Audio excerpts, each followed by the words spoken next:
દોસ્તો, ઘણા બધા એવા વાલીઓનો પ્રશ્ન હોય છે, એવા મા બાપનો પ્રશ્ન હોય છે કે અમારું બાળક અમારા કહ્યું કરતું નથી, કે અમે જે કહીએ છે તે કરતું નથી અને કંઈક અલગ અલગ જ કરે જાય છે. ખબર નહીં કોના રવાડે છે કે કોની વાદે ચડ્યા છે, પણ એ અમારું માનતા નથી. તો એનું પાછળનું કારણ શું હશે? મારા મત મુજબ આપણું બાળક, આપણું સંતાન જો આપણા કીધું ન કરે તો એનું કારણ હું તો એવું માનું છું કે ક્યાંક ને ક્યાંક વાલી પોતે છે, મા બાપ પોતે છે. શા કારણે? જ્યારે આપણું બાળક, જ્યારે આપણું સંતાન સ્કૂલમાં હોય, સ્કૂલ ટાઈમે હોય, એ વખતે એનું મિત્ર સર્કલ કોણ છે, એનું દોસ્તાર કોણ છે, કોની સાથે બેસે છે, કોની સાથે એની શું વાતચીતો થાય છે, એ મા બાપને ખ્યાલ રાખવો જોઈએ. મા બાપને એની પર ધ્યાન આપવું જોઈએ.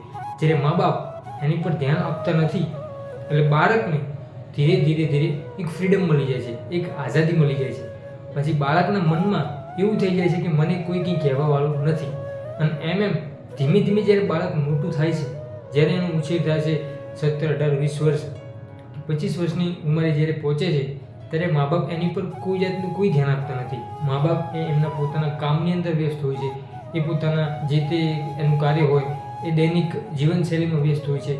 જ્યારે બાળકને પૂછતા પણ નથી કે ત્યાં કોનો ફ્રેન્ડ છે, કોની સાથે બેસે છે, એની વાતચીત શું થાય છે, એના લક્ષણો શું છે, એનું વ્યસન શું છે, એની આદતો, એની ખરાબ ટેવ, એ કોઈ કંઈ જાણતા નથી અને કંઈ પૂછતા નથી.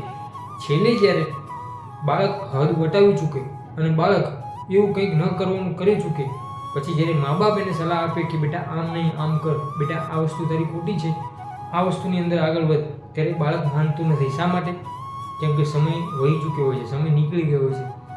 બાળકને, આપણા સંતાનને નાનપણથી જ જેટલું યોગ્ય માર્ગદર્શન આપીશું, જેટલું વળે એટલું વાળીશું અને સારું માર્ગદર્શન આપીશું, તો એ 100% મા બાપના કહ્યામાં રહેશે, મા બાપનું દરેક કીધેલું કાર્ય કરશે. પણ જ્યારે આપણે એને નાની ઉંમરથી જ કંઈ કહેતા નથી, એને નાની ઉંમરથી જ ફ્રીડમ આપી દઈએ છીએ, હાથની અંદર મોબાઈલ, જેમ પૈસા માંગે તેમ પૈસા વાપરવા આપી દઈએ છીએ, ત્યારે એને એક પ્રકારની આઝાદી મળી જાય છે, ત્યારે એને એક છૂટ મળી જાય છે. એને મનની અંદર એવું થઈ જાય છે કે હું કંઈ પણ કરીશ, હું કંઈ પણ કાર્યમાં આગળ વધીશ, મને કોઈ કંઈ પૂછશે નહીં, મને કોઈ કંઈ કહેવાવાળું નથી, અને પરિણામે એ ખોટા માર્ગે જાય છે.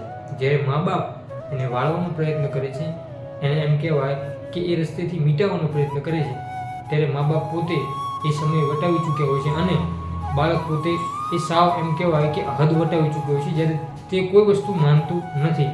એટલે દરેક મા બાપ અને દરેક વ્યક્તિઓને એટલી મારી નમ્ર વિનંતી છે કે પોતાના મા બાપ, પોતાના બાળકોનું ધ્યાન રાખે અને જે ક્યાં જાય છે, કોની પાસે બેસે છે અને શું એની આદત છે, શું એની ટેવ છે, એ દરેક વિશે જાણે અને એને કંઈક એવું સારું માર્ગદર્શન આપે, જેથી કરીને જીવનમાં ખૂબ આગળ વધે અને એની ઉત્તરોત્તર પ્રગતિ કરે. જો આમ નહીં થાય તો આવનારું ભવિષ્ય આપણું જોખમમાં છે અને ખૂબ જ તકલીફ થાય છે.